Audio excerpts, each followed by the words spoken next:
따라서 우리가 해야 되고, 만약에 새로운 제도를 도입한다. 과연 그분이 처음에 이렇게 대한변협은 법정단체고요. 변호사법에 의한 법정단체입니다. 그렇기 때문에 변호사들이 다른 단체에 가입할 수 있는 자유가 없습니다. 이렇게 변호사 개업을 하려면은 그 단체에 가입할 수밖에 없습니다.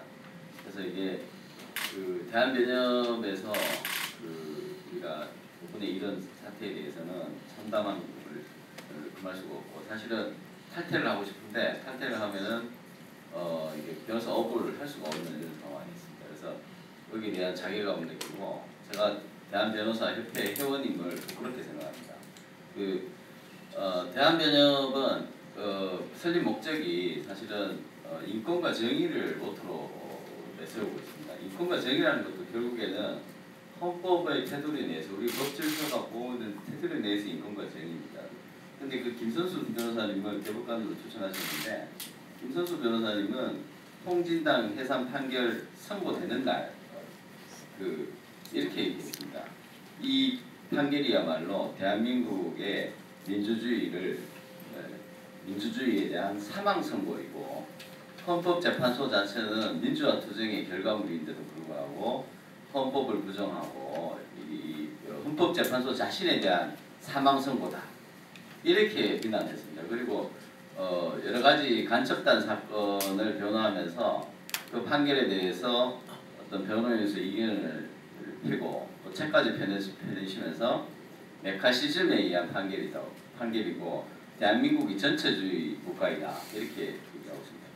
민변은 유엔에 매번 이런 사건이 터질 때마다 서한을 보내서 대한민국이 인권 탄압 국가인 것처럼 호도를 하고 있습니다. 그런 민변의 회장을 지내신 분이 대법관으로 추천되고 또 대법관으로 임명될 때에는 대한민국 혼란은 불을 보듯이 뻔한 것입니다. 대법원이 어떤 일을 하는 것입니까? 전국의 법원의 판사를 인용하고 전국 대법원의 전국 법원의 모든 행정과 또 모든 것을 통괄하는 위치에 있습니다. 그런 대법관에 이런 분이 만약에 가시게 된다면 법질서의 혼란을 분명하고, 그분이 지금 여러 가지 나타나 있는, 객관적으로 드러나 있는 사상이나 이념은 대한민국 질서에 대해서 좋고 호의적이지 않습니다.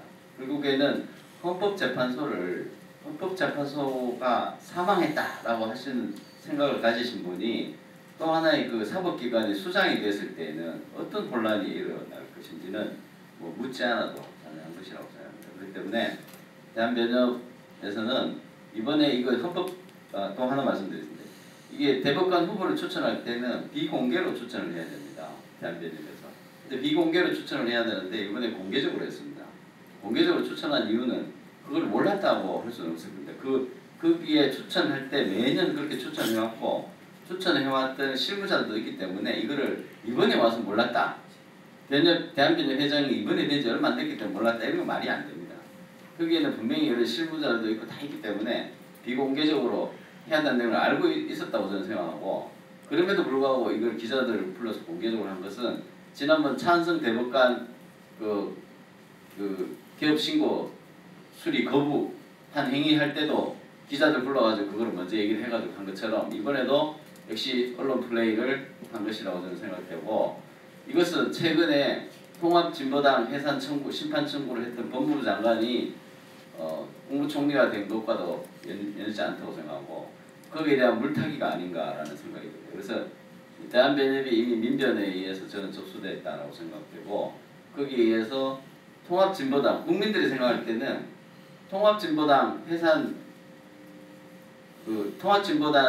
해산 청구의 피고인들, 통합진보당의 변호인단 단장을 맡은 사람이 대법관 후보로 대한변협이 추천했다는 이 사실 자체만으로도 정치에 대한 혐오증, 또 우리 이런 국가에 그것이 과연 잘못됐는지, 이게 세상에 뭐가 잘못됐는지, 이게 옳고 그름에 대한 판단력을 흐리게 해가지고 우리 사회의 정체성을 더욱더 흐리게 하는 그런 행위에 하나의 커다란 선동행위다라고 저는. 공유하라! 공유하라! 공유하라! 네, 감사합니다.